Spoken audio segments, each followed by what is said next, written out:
Hi guys! Welcome back sa ating YouTube channel. So, nagbabalik muli ang inyong kapudi. So, for today's video, tara at samahan nyo ako magluto ng very basic lang na lugaw guys.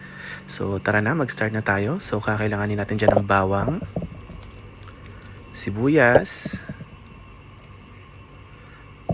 luya,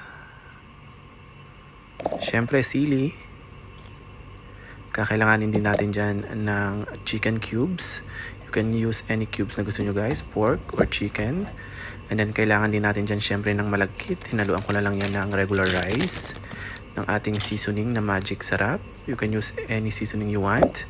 Kailangan din natin dyan ng onion chives at ng tofu. So, cut lang natin yung ingredients natin guys. Ayan, kinat natin dyan yung ginger, yung sili, yung bawang at sibuyas. Then, nag-start na rin tayong mag-isa guys. Inuna ko nga pala dito yung bawang at yung sili para mas kumapit na yung flavor. Then, pag nag-brown na yung ating garlic, pwede na natin i-add yung sibuyas guys.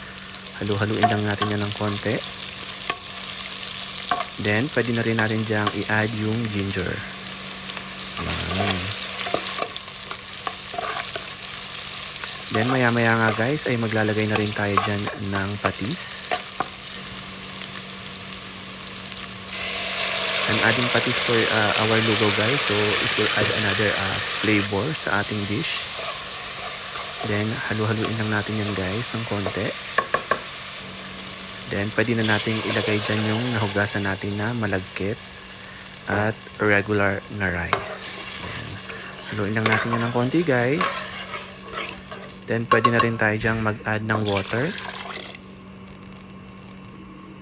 Then, tatakpan lang natin yan guys hanggang medyo maluto lang yung rice.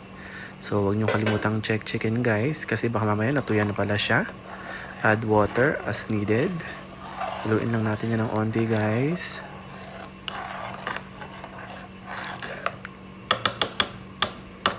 Ayan. Then, pag medyo kumukulo na yan guys, ayan, nagdagdag din ako ng water dyan guys. Pag medyo luto na nga pala yung rice guys, pwede na natin siyang piga-pigain, kagaya nung ginagawa ko dyan. Para medyo lumapot yung sabaw natin, yung lugaw. Ayoko kasi ng malabnaw na lugaw guys, gusto ko yung medyo malapot siya. Kayo ba guys, ano ba yung prepare nyo sa lugaw? Malabnaw o malapot? Comment down below. Then, mag-a-add na rin tayo dyan ng mga seasoning. So, naglagay na ako dyan ng Magic Sarap. I-add ko na rin dyan yung ating chicken cubes. And then, nag-add na rin ako dyan ng paminta. So, mahilig ako sa pepper guys. So, gusto ko yung medyo marami, lalo na pag sa lugaw guys. But, you can adjust naman depende sa panlasa nyo or sa preference nyo guys. So, ayan. Halo-halo lang tayo dyan ng onti guys. For this dish nga pala guys, pwede rin kayo mag-add ng egg or ng chicken kung gusto nyo. But, for today, gusto ko kasi plain lugaw lang. So, ayan guys, takpan lang ulit natin yan. Then, nag-add pa ako dito ng water guys, dahil feeling ko sobrang lapot niya. Then, halo-halo lang tayo ulit guys. Ayan. So, syempre, tikman natin guys kung okay na ba sa atin yung lasa. Then, at that time guys, luto na siya, kaya nag-add na rin ako ng onion leeks or ng chives.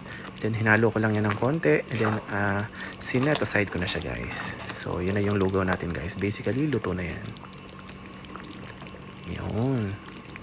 Then, ipi-plate lang natin. Kagaya nung nakita nyo sa opening kanina guys. And there you have it. That's our basic na lugaw. So, pre-night ko lang dyan yung tofu guys. And then, nag-top lang din ako ng onion chives pa ulit. So, and then, syempre, isi-serve natin yan with lemon. Kung nasa Pilipinas kayo, kalamansi guys. Kasi dito, medyo ginto ang lemon. That's it guys. Bye!